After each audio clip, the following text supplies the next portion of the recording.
Les fortes pluies qui s'abattent sur le district d'Abidjan n'ont pas épargné la commune de Cocody.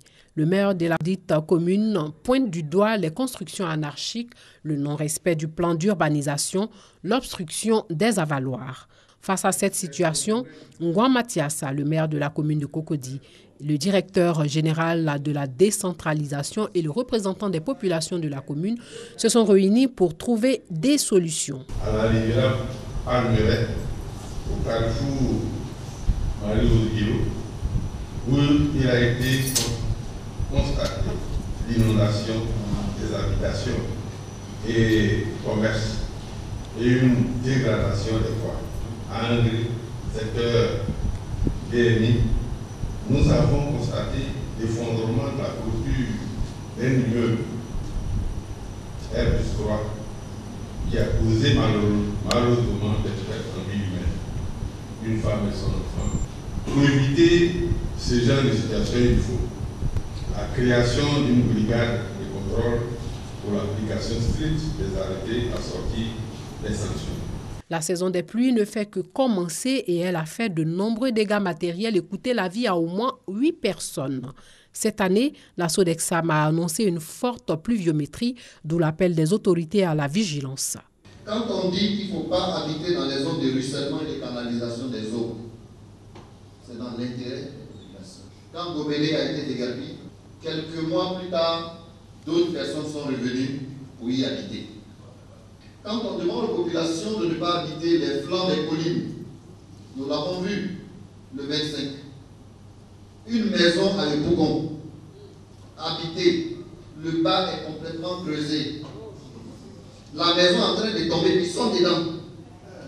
Heureusement, la maison, en chutant, a amorcé, on va dire, une pause.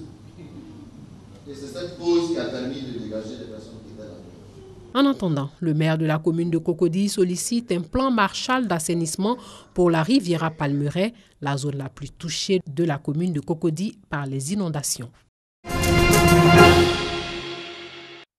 Mariette Eddy, handicapée physique, est étudiante en anglais à l'université Félix Houphouët-Boigny de Cocody.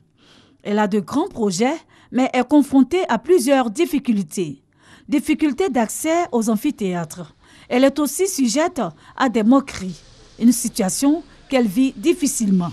À l'école, en amphi, c'est un peu difficile de s'approcher des autres parce que tu ne sais pas comment ils vont percevoir ton handicap, comment est-ce qu'ils vont te prendre. En tant que femme, d'abord, il y a le regard des autres, la manière dont vous êtes perçue par la société, les moqueries. Innocent Kofi est malentendant et son handicap ne lui permet pas de prendre des notes comme le font ses amis bien portants. Il ne compte pas baisser les bras pour autant. Sur l'université, il y a des questions d'oratoire. Parler avec le professeur, souvent les professeurs parlent. C'est difficile pour nous de recevoir l'enseignement. Voilà. Maintenant, pour avoir mon accessibilité, je préfère toujours étudier les livres. S'il y a un autre problème qui ne facilite pas la vie des étudiants handicapés, c'est bien les difficultés liées au transport. J'apprends le bac de Yopougon à la Palmeraie. Vraiment, c'est très très difficile parce que je ne peux pas même arriver à l'heure à l'école. Bon, j'attends vraiment que l'État mette à notre disposition des moyens de déplacement. Ces étudiants ont un rêve, celui de décrocher un travail après les études universitaires. Un rêve difficile à réaliser. Après nos études, nous sommes confrontés aussi à des problèmes d'insertion socio-professionnelle. Ici, nous interpellons l'État de mettre en place une vraie politique d'insertion. Pas facile pour les étudiants handicapés de trouver un emploi. Mais sur 450 896 personnes handicapées, le ministère de la fonction publique et de la modernisation de l'administration a recruté 1000 handicapés diplômés de 1998 à 2015. Je suis au ministère de l'Éducation nationale, en tant que professeur de lycée. Nous sommes tous engagés dans la plateforme pour que l'État puisse en quelque sorte prendre des décisions rapides pour l'insertion des personnes de petite taille aussi à la fonction publique. Ces préoccupations sont réelles. Au niveau des étudiants, je peux vous citer par exemple l'octroi des bourses d'études à tous les étudiants handicapés. L'État a fait des efforts dans ce sens. L'État fait des efforts pour qu'ils soient également logés dans leur grande majorité. Nous sommes à environ 1000 étudiants que l'État a pu placer à la fonction publique et plusieurs autres qui ont été également formés par certaines agences. Ces personnes handicapées ont été insérées dans le tissu socio-professionnel après 37 ans de lutte menée par le groupement pour l'insertion des étudiants handicapés physiques de Côte d'Ivoire, JMC. La personne handicapée est vue sous un autre angle. Pour certains décideurs ou bien des employeurs, surtout le secteur privé, ils perçoivent la personne handicapée comme une personne improductive. Organiser cette cérémonie, c'est associer les anciens qui aujourd'hui sont passés par la structure et aujourd'hui occupent de hautes fonctions dans l'administration publique.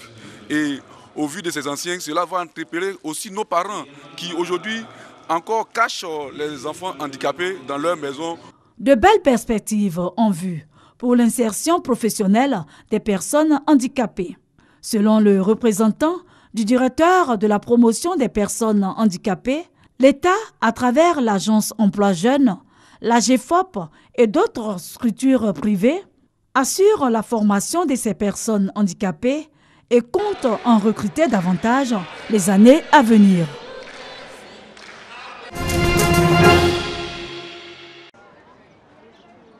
Ce jardin public de Paphos, au sud de Chypre, est parsemé de mosaïques en broderie traditionnelle. Ces femmes les ont nouées autour de galets ramassés de part et d'autre de la zone tampon qui divise l'île. Despina est chypriote grec et Ferra chypriote turc. Toute notre culture nous rapproche les uns aux autres. Aujourd'hui, je suis ici et je suis très heureuse. Et j'ai rencontré mon amie qui est aussi très heureuse d'être avec moi. Paphos est cette année capitale européenne de la culture. Et la ville est parsemée d'installations. Beaucoup sont inspirés par le conflit qui divise Chypre depuis 1974, quand les troupes turques ont envahi le nord de l'île, menant à sa partition. Cet atelier d'art-thérapie rassemble des Chypriotes venus de tout le pays pour exprimer le traumatisme de la guerre. Selma fait partie des dizaines de milliers de Chypriotes turcs qui ont fui vers le nord il y a 43 ans.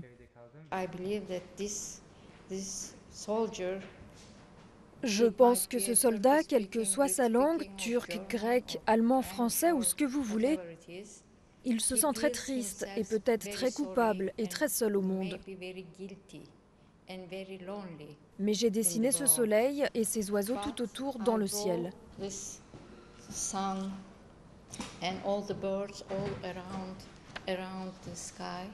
Non loin, ces visiteurs sont venus voir l'exposition « Voyage risqué ».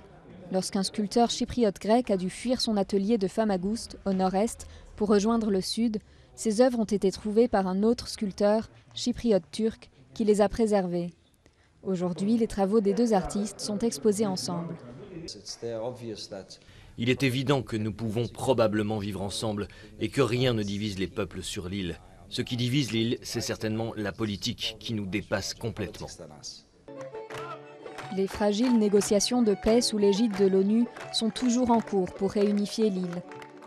Mais toutes les tentatives de pourparlers ont jusqu'à présent échoué. Les initiatives bicommunautaires, elles, se poursuivent, parfois en musique.